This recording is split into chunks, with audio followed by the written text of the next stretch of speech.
So today we're gonna, really get into quadrilaterals and some of their characteristics. And if you were in class, what I would do is I'd give you a bag that had some mystery shapes in it. And this kind of helps to really think about the characteristics or the attributes of the shapes if you're not looking at it. So what you would do is you would just fill the shape and you would try to think about the characteristics that you're filling. Oh no, Lucy's already getting tired, but we'll try to keep this interesting. So we'll, fill it. You're not going to look at it. You can tell that it has straight sides, and I can tell that it has 4 sides. So I'm still, just kind of without seeing it, I can tell that it has 4 corners. And so you'll just kind of list some of the attributes, and then you would write those down. And so this ended up being a rectangle that I was looking at. So I'm going to go ahead and look at another one and kind of come up with some of its attributes. I can tell that this next one doesn't have right angles, but it does still have 4 sides. So this one,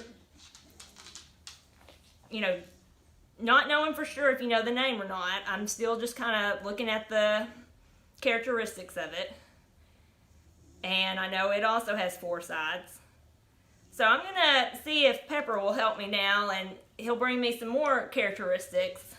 So I want you to come up with the characteristics so you can think about some of the characteristics of these 4-sided shapes. And as we said yesterday, we already know that 4 sides and 4 angles means a quadrilateral.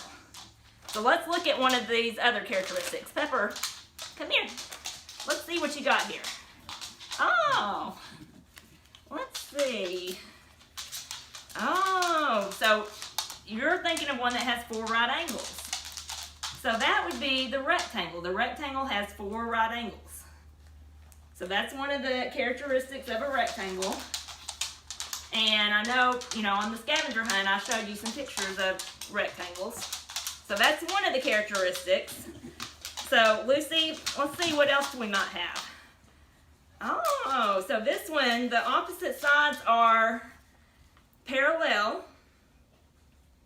So that also would describe this rectangle.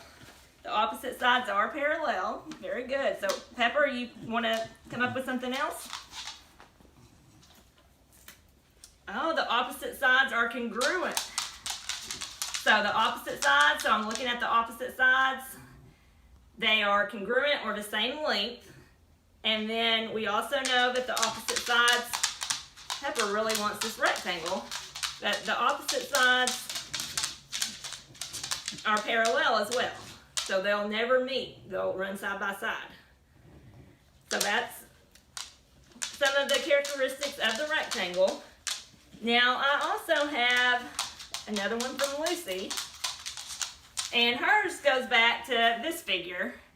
This figure has 1 set of parallel sides. And you'll see that this figure, a trapezoid, has 2 different definitions. Sometimes you'll hear it as 1 set of parallel sides only, and then sometimes you'll hear it as at least 1 set of parallel sides. So we're going to use the definition of at least 1 set of parallel sides. So that's what I want you to think about. So that also means that some of the other figures, the rectangles, could be considered trapezoids because they have at least 1 set of parallel sides. But we'll talk more about that later. Let's see if there's anything else that I have in my mystery bag. Oh, these have, what do you think, guys? 4 sides, and they're all equal. It also has right angles. So this is what they found on their scavenger hunt. They found squares, which squares are rectangles because they have 4 right angles. The opposite sides are parallel and the opposite sides are congruent. But they also have something special. They have 4 sides that are the same length. So for doing so well, I'm going to go ahead and let them have a treat. So we've looked at some of the characteristics of squares. We've looked at some of the characteristics of trapezoids. Now another quadrilateral is a parallelogram. So to be a parallelogram, we have to have parallel sides, so the opposite sides are parallel. We have two sets of parallel sides. So that's what we think of as a parallelogram. So that means that the squares and rectangles would also be parallelograms because they have two sets of parallel sides. And then we also have another figure, a rhombus. So we can think about what the sides look like on the rhombus. And if we measured this, we would see that all four sides are equal. So a rhombus has four equal sides. And the opposite sides are parallel. So the rhombus would also be a parallelogram.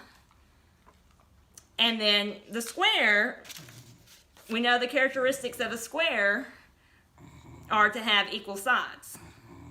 So a square would also be considered a rhombus. But not all rhombuses are squares because the rhombus doesn't have the right angles. And then, let's see, I think we've covered most of them today. We'll look at another quadrilateral, a kite, later on this week.